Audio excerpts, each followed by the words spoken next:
Berikut saya akan sedikit memperlihatkan aplikasi yang akan digunakan. Aplikasinya seperti ini Bapak Ibu, Pushmanager Cat aplikasi. Di halaman depan Bapak Ibu ketika masuk ruangan berhadapan dengan alat yang akan Bapak Ibu gunakan, Bapak Ibu akan melihat tampilan seperti ini.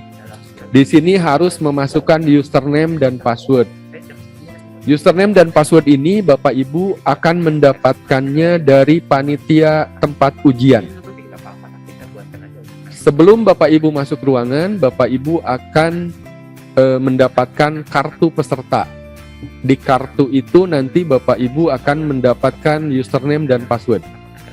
Nah, karena username dan password ini sifatnya personal, perorangan, maka nanti panitia di lokasi ujian akan melakukan verifikasi terhadap data Bapak Ibu. Jadi ketika nanti Bapak Ibu datang ke lokasi ujian, mohon biodata seperti KTP atau SIM Bapak Ibu tetap harus siapkan. Karena apa? Karena panitia setempat harus memverifikasi bahwa Bapak Ibu adalah peserta yang memang harus yang berhak mendapatkan kartu peserta. Kemudian di ruangan ujian Bapak Ibu memasukkan username dan password, kemudian Bapak Ibu mengklik login. Setelah mengklik login, maka Bapak Ibu akan masuk ke halaman berikutnya. Ini yang kami tampilkan hanya ilustrasi karena tampilan yang sebetulnya belum boleh diakses. Di tampilan berikutnya Bapak Ibu akan mendapatkan petunjuk umum. Di sini Bapak Ibu akan mendapatkan petunjuk Bapak Ibu harus mengerjakan selama berapa lama, soalnya seperti apa, kemudian kalaupun ada waktu tunggu di sini dijelaskan. Ada waktu tunggu selama berapa menit dengan ditandai berubahnya warna tombol mulai dari warna merah menjadi biru untuk memulai ke tes yang berikutnya. Jadi Bapak Ibu mohon petunjuk ini Bapak Ibu baca. Karena apa? Karena ketika nanti pindah dari soal kompetensi ke wawancara, maka Bapak Ibu harus menunggu warna tombolnya dari merah menjadi biru. Begitu. Berikutnya Bapak Ibu, setelah membaca petunjuk umum, Bapak Ibu harus mengkonfirmasi data Bapak Ibu. Kurang lebih di sini ada kode NIK, nomor induk kependudukan Bapak Ibu, kemudian nama peserta, nama Bapak Ibu, jenis kelaminnya, dan ada mata ujian yang akan Bapak Ibu hadapi. Mata ujiannya nanti dituliskan di sini. Nah, di bawah Bapak Ibu harus mengkonfirmasi kembali, menuliskan nama Bapak Ibu. Mohon namanya ditulis selengkap-lengkapnya, tanpa gelar. Setelah itu Bapak Ibu memasukkan tanggal lahir. Tanggal lahir ini Bapak Ibu tinggal klik segitiga yang ada di sampingnya, Bapak Ibu tinggal pilih tanggalnya, kemudian bulannya dan tahunnya. Setelah itu selesai, Bapak Ibu harus memasukkan token. Nah, token ini adalah kode yang diberikan oleh petugas di tempat ujian yang fungsinya untuk membuka ujian, untuk membuka soal. Jadi nanti tokennya akan diberikan oleh petugas di ruangan masing-masing. Setelah tokennya dimasukkan, maka Bapak Ibu silakan klik submit. Setelah klik submit, Bapak Ibu akan mendapatkan satu lagi konfirmasi tes. Di sini akan ditunjukkan nama tesnya apa, status tesnya seperti apa, waktunya berapa lama, dan alokasinya berapa lama. Begitu. Kalau kompetensi tes, di sininya dialokasi waktunya hanya 160 menit. Karena yang 10 menitnya nanti di belakang itu untuk wawancara. Nah, tombol yang nanti akan berubah dari warna merah ke warna biru, ini tombol yang ada di bawah ini.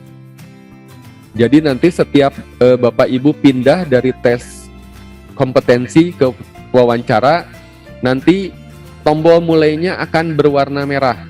Ditunggu antara 1 sampai 2 menit sambil Bapak Ibu istirahat. Ketika berwarna biru, maka Bapak Ibu bisa mulai lagi ujian atau mulai mengerjakan soal wawancara. Seperti itu. Berikutnya Bapak Ibu, setelah mengklik tombol mulai tadi, maka Bapak Ibu akan masuk ke halaman soal. Di halaman soal ini Bapak Ibu akan menemukan soal. Ini adalah halaman soal. Kemudian di atas ini ada ukuran soal. Apabila Bapak Ibu yang kira-kira tulisannya terlalu kecil, maka Bapak Ibu bisa pilih tulisannya menjadi besar. Atau terlalu besar, Bapak Ibu kecilkan, bisa.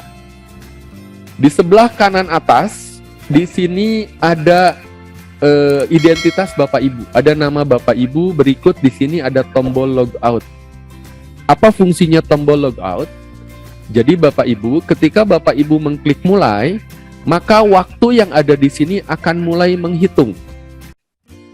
Waktu yang ada di sini akan mulai menghitung. Dihitung sesuai dengan jatah ujiannya. Misalkan jatah ujiannya 170 menit, maka waktunya akan mulai menghitung mundur.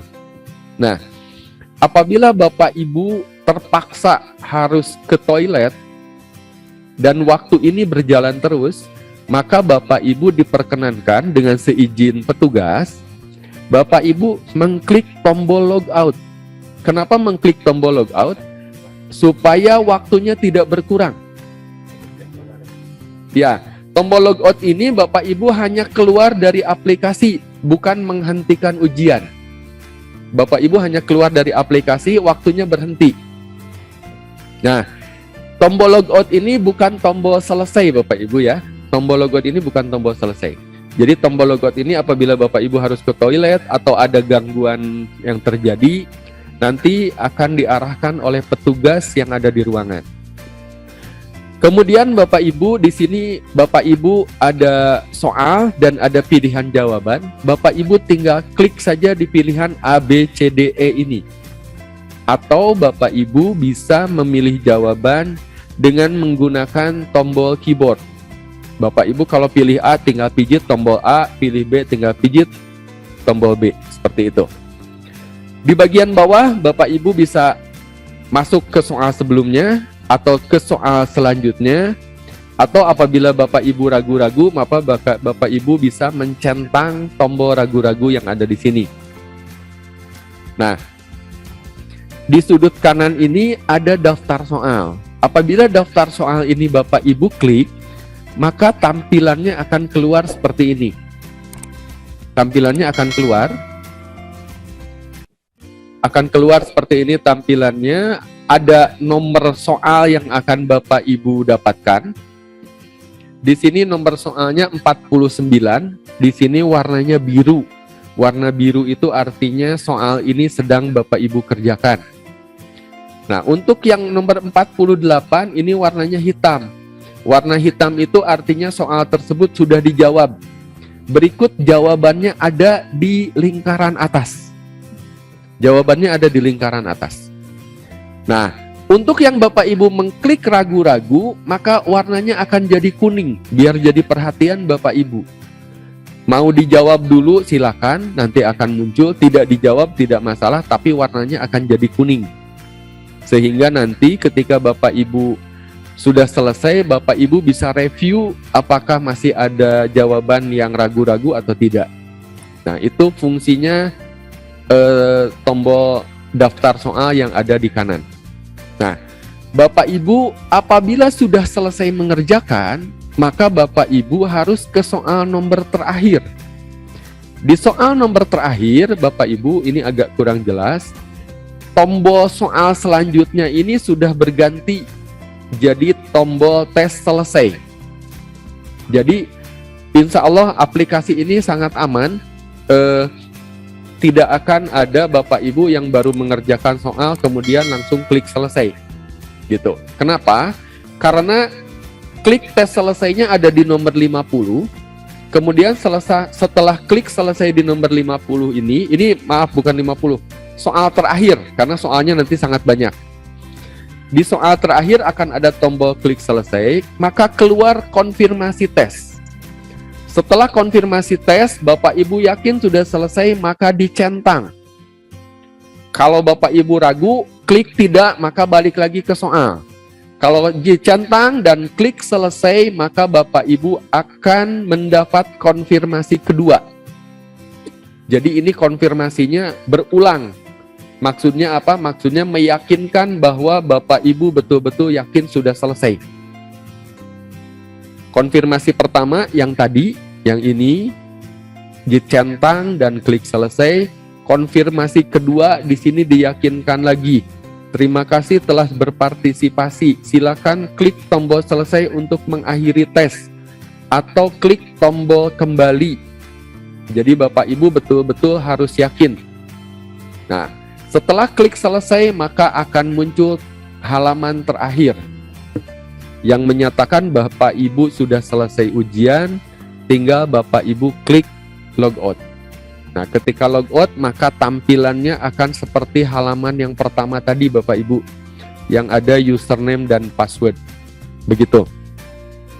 Nah, Bapak Ibu, rencana hasil ujian, tadi sudah ada yang bertanya, rencana hasil ujian, mohon maaf saya harus menulisnya rencana karena sampai saat ini belum diputuskan. Rencananya itu nilai akan ditampilkan begitu Bapak Ibu selesai. Begitu Bapak Ibu klik selesai maka nilainya akan muncul. Tapi nilai yang ditampilkan bukan nilai akhir. Jadi nilai yang jawaban yang betul. Misalkan Bapak Ibu betul 100 soal dari 150, maka di situ akan tampil 100/150. Jadi bukan nilai jadi, tapi yang ditampilkan adalah nilai betulnya. Kemudian setelah itu akan nilai tersebut akan ditampilkan di layar umum. Di layar umum ini di mana? Di ruang panitia. Di ruang panitia akan ditampilkan juga nanti juknisnya. Kami masih menunggu juknisnya, tapi menurut rencana bahwa nilai Bapak Ibu itu akan ditampilkan di ruang panitia. Jadi Bapak Ibu bisa melihat nilai punya peserta lain juga. Artinya penilaian ini terbuka, begitu. Kemudian nilai yang tampil ada 3, nilai kompetensi teknis, nilai kompetensi manajerial, dan sosiokultural. Ini disatukan. Kompetensi teknis 1 nilai, manajerial dan sosiokultural 1 nilai. Kemudian nilai wawancara tertulis juga menurut rencana nilainya akan keluar. Mengenai teknisnya seperti apa, maaf, saya tidak diberikan penjelasan lebih lanjut mengenai penilaian. Gitu. Hanya saja setelah selesai nilainya akan ditampilkan. Kemudian Bapak Ibu, terakhir mohon diperhatikan, Bapak Ibu mohon hadir 1 jam sebelum jadwal, karena Bapak Ibu harus melakukan registrasi. Kenapa harus melakukan registrasi? Karena yang ujian itu Bapak Ibu belum tentu ujian di sekolah yang Bapak Ibu kenal. Yang kedua, panitianya pun panitia dari luar yang ditunjuk oleh Kementerian Pendidikan. Nah, untuk registrasi, kemudian Bapak Ibu nanti setelah registrasi, Bapak Ibu harus menitipkan barang. Bapak Ibu harus menitipkan barang. Barangnya, jadi Bapak Ibu tidak boleh membawa apapun, termasuk jam tangan, handphone, itu semuanya ditinggalkan di ruangan. Alat tulis ditinggalkan di ruangan. Artinya Bapak Ibu mengisi daftar hadir pun memakai alat tulisnya panitia. Gitu. Sehingga di poin nomor 3, mohon Bapak Ibu jangan membawa barang berlebihan. Begitu. Cukup Bapak Ibu bawa identitas yang Bapak Ibu perlukan saja. Karena apa? Karena nanti semua tas Bapak Ibu harus dititipkan di ruang panitia, di ruang penitipan barang. Berikutnya setelah menitipkan barang, Bapak Ibu akan mendapatkan pengarahan panitia. Dan Bapak Ibu menurut rencana, Maaf, mohon maaf. Bahkan Bapak Ibu menurut rencana Bapak Ibu akan mendapatkan pemutaran video panduan. Jadi apa yang saya jelaskan tadi, bagaimana halaman depan, bagaimana memasukkan username, bagaimana panduan Bapak Ibu melakukan ujian, itu akan ditampilkan dalam bentuk video. Rencananya seperti itu. Jadi mohon Bapak Ibu hadir 1 jam sebelum jadwal. Karena kalau Bapak Ibu terlambat, pasti Bapak Ibu akan ketinggalan pengarahan panitia atau pemutaran video panduan. Berikutnya Bapak Ibu mohon jalankan protokol kesehatan 5M, memakai masker, menjauhi kerumunan, mencuci tangan. Jadi Bapak Ibu harus selalu menjalankan itu demi kesehatan kita bersama. Kemudian poin 3-nya jangan membawa barang berlebihan. Yang keempatnya, pastikan ruangan dan komputer yang Bapak Ibu gunakan sesuai dengan yang tertera di kartu. Begitu, sesuai dengan yang tertera di kartu. Jangan sampai Bapak Ibu tertukar. Kenapa? Karena ujian ini bersifat semi online, maka Bapak Ibu sudah ditempatkan soalnya dan tempatnya di server tertentu. Jadi tidak bisa karena yang kosong di ruangan 2, Ibu ujian di ruangan 2 padahal harusnya di ruangan 1. Jadi tidak bisa seperti itu. Begitu.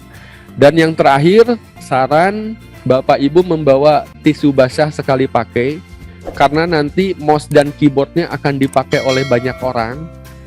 Jadi Bapak Ibu sebelum ujian mouse keyboardnya bisa dilap dulu dengan tisu basahnya. Untuk apa? Untuk keamanan, untuk kesehatan kita semua. Nanti sesudah ujian dilap lagi. Begitu. Nah, untuk barang berlebihan, maaf, untuk barang berlebihan itu termasuk Bapak Ibu kalau sudah mendapatkan salinan Perdirjen, di situ sudah disebutkan dari mulai kalkulator dan segala macam itu tidak boleh dibawa.